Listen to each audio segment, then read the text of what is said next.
सुप्रभात मेरे प्यारे बच्चों।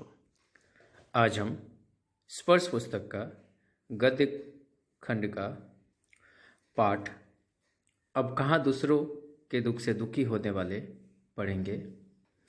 इस पाठ को निदा फाजली जी ने लिखा है। सबसे पहले हम निदा फाजली का जीवन परिचय जानेंगे, तत्पश्चात पाठ प्रवेश और अंत में पाठ को पढ़ेंगे और उनको सरल शब्दों में व्याख्या करेंगे। निदा फाजली 12 अक्टूबर 1938 को दिल्ली में जन्मे निदा फाजली का बचपन ग्वालियर में बीता। निदा फाजली उर्दू की 60वीं पीढ़ी के महत्वपूर्ण कवि माने जाते हैं। यहाँ 60वीं का अर्थ है 1960 का जो दशक है वो 1960s। आम बोलचाल की भाषा में और सरलता में किसी को भी दिलो दिमाग में घर कर सके ऐसी कविता करने में इन्हें महारत हासिल है। वही निदा फाजली अपने गद्य रचनाओं में शेर व शायरी पिरोकर बहुत कुछ को थोड़े में कह देने के मामले में अपने किस्म के अकेले गद्यकार है। अर्थात वे शेर व शायरी का इस्तेमाल करके थोड़े में बहुत कुछ कह देते हैं अपनी रचना के माध्यम से। निदा फाजली की लफ्ज़ों का पुल नामक कविता की पहली पुस्तक आई। शायरी की किताब खोया हुआ सा कुछ के लिए 1999 के साहित्य अकादमी पुरस्कार से सम्मानित निदा फाजली की आत्मकथा का पहला भाग दीवारों के बीच और दूसरा दीवारों के पार शीर्षक से प्रकाशित हो चुका है। इन दोनों फिल्म उद्योग से संबद्ध है। यहाँ तमाशा मेरे आगे किताब में संकलित एक अंश प्रस्तुत है। पाठ प्रवेश। कुदरत ने यह धरती उन तमाम जीवधारियों के लिए अता फरमाई थी जिन्हें खुद उसी ने जन्म दिया था। अर्थात यह धरती सभी प्रकार के जीव जंतुओं की है, सभी प्रकार के जो जीवधारी हैं उनके लिए है। लेकिन हुआ यह है कि आदमी नाम के कुदरत के सबसे अजीब करिश्मे ने धीरे धीरे पूरी धरती को ही अपनी जागीर बना लिया और अन्य तमाम जीवधारियों को दरबदर कर दिया। अर्थात मनुष्य अपने जो दिमाग है, मस्तिष्क है, उसका इस्तेमाल करके कुदरत पे कब्जा करते जा रहा है और बाकी जो जीव जंतु है उनको वहाँ से हटाता जा रहा है। नतीजा यह हुआ कि अन्य जीवधारियों की या तो नस्ल खत्म होती गई या उन्हें अपना ठौर ठिकाना छोड़कर कहीं और जाना पड़ा, या फिर आज भी वे एक आशियाने की तलाश में मारे मारे फिर रहे। इसका नतीजा यही हुआ कि जो जीव थे, दूसरे जीव, वे या तो लुप्त हो गए, समाप्त हो गए उनकी नस्ल, या फिर उन्हें अपना ठिकाना छोड़कर कहीं और जाना पड़ा और उसमें से कुछ तो आज भी अपना ठिकाना ढूंढने के लिए इधर उधर मारे मारे फिरते रहते हैं। इतना भर हुआ रहा होता तब भी गनीमत होती, लेकिन आदमी नाम की इस जीव की सब कुछ समेट लेने की भूख यही नहीं हुई, पूरी नहीं हुई। अब वह अन्य प्राणियों को ही नहीं, खुद अपनी जात को भी बेदखल करने से जरा भी परहेज नहीं करता। यहाँ यही कह रहा है लेखक कि अगर इतना ही सब कुछ हुआ रहता तो भी ठीक था, लेकिन आदमी नाम के जो जीव है उसके अंदर जो भूख है वो कभी ख़त्म ही नहीं हो रही है। वो दूसरे जीवों को तो परेशान कर ही रहा है और आज खुद अपनी ही जाति के ऊपर मुसीबत का जाल बना हुआ है। आलम यह है कि उसे न तो किसी के सुख दुख की चिंता है, न किसी को सहारा या सहयोग देने की मंशा है। यकीन न आता तो इस पाठ को पढ़ जाइए और साथ ही याद कीजिएगा अपने आसपास के लोगों को। बहुत संभव है उसे पढ़ते हुए ऐसे लोग याद आए जो कभी न कभी किसी न किसी के प्रति वैसा ही बर्ताव करते रहे हो। अब कहाँ दूसरे के दुख से दुखी होने वाले हैं। बाइबल के सोलोमन, जिन्हें कुरान में सुलेमान कहा गया है, ईसा से 1025 वर्ष पूर्व एक बादशाह थे। कहा गया है वह केवल मानव जाति के ही राजा नहीं थे, सारे छोटे बड़े पशु पक्षी के हकीम थे।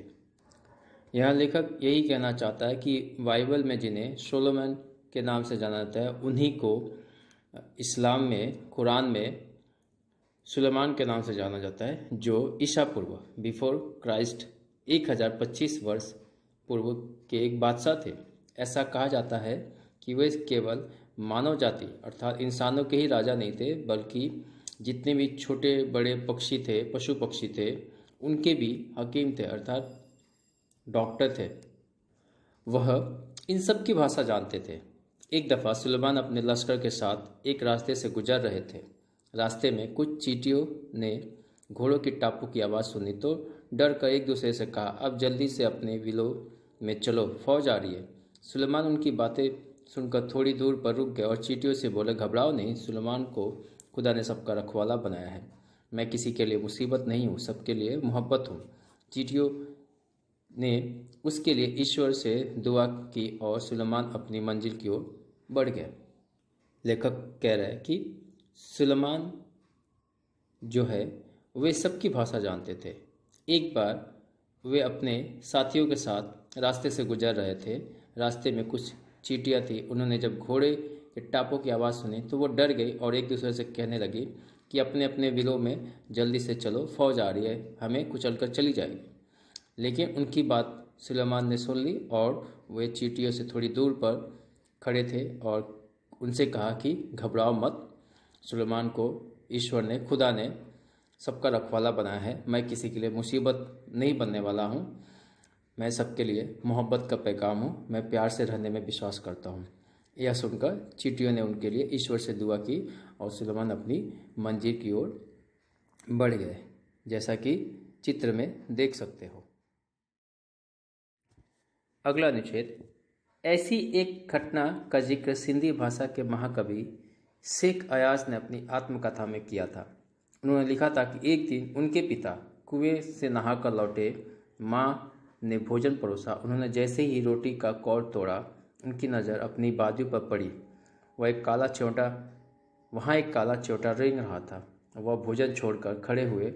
माँ ने पूछा, क्या बात है, भोजन अच्छा नहीं लगा? शेख अयाज के पिता बोले, नहीं, यह बात नहीं है। मैंने एक घर वाले को बेघर कर दिया है। उस बेघर को कुएं पर उसके घर छोड़ने जा रहा हूँ। यह घटना सिंधी भाषा के महाकवि शेख अयाज की आत्मकथा की है, जिसमें उन्होंने लिखा है कि एक बार उनके पिता अर्थात शेख अयाज के पिता नहाकर आए थे कुएं से।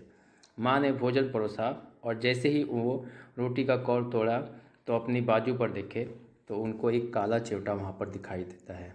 वह तुरंत खड़े हो जाते हैं और इस पर माँ पूछती है कि क्या बात है, खाना अच्छा नहीं लगा क्या? शेख अयाज के पिता बोलते हैं कि नहीं, ऐसी कोई बात नहीं है। आज मैंने एक घर वाले को बेघर कर दिया, उसी को फिर से उसके घर पहुंचाने जा रहा हूँ। अर्थात पहले के ज़माने के जो लोग होते थे ना, वो सिर्फ इंसानों नहीं, दूसरे भी जीव जंतु से प्रेम करते थे, उनकी भावनाओं को समझते थे, जैसा कि इस छोटी सी कहानी से हमें पता चल रहा है।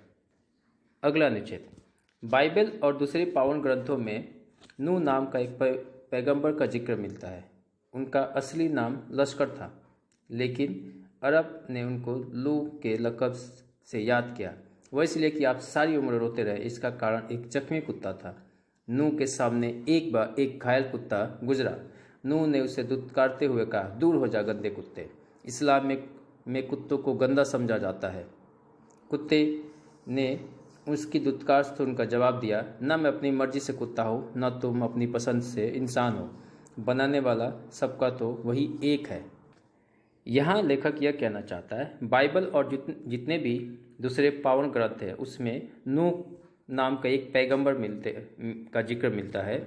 उनका असली नाम था लश्कर, लेकिन उनको नूह के नाम से याद करते हैं। इसके पीछे एक वजह है। वह वजह यह है कि एक बार एक जख्मी कुत्ता उनके सामने से गुजरता है और नूह उनको दुत्कारते हुए कहते हैं कि दूर हो जा गंदे कुत्ते, क्योंकि इस्लाम में कुत्ते को गंदा समझा जाता है।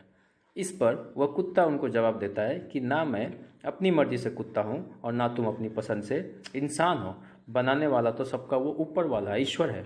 मुझे भी उसने ही बनाया और तुम्हें भी उसने ही बनाया, फिर कैसा भेदभाव। यहाँ निदा फाजली एक छोटा सा शेर लिखे है, मिट्टी से मिट्टी मिले खो के सभी निशान, किसमें कितना कौन है कैसे हो पहचान। इसका अर्थ यही है कि सब इंसान मरने के बाद मिट्टी में ही मिल जाते हैं और मिलने के बाद खो जाता है, चाहे वो इंसान हो, चाहे कुत्ता है, चाहे बिल्ली हो, चाहे कोई और जानवर हो। मिट्टी में मिल जाने के बाद कैसे पता चल सकता है कि कौन इंसान का मिट्टी है, कौन किसी जानवर की मिट्टी है। इसलिए भेदभाव करना बहुत ही गलत है। नूह ने जब उसकी बात सुनी और दुखी हो मुद्दत तक रोते रहे।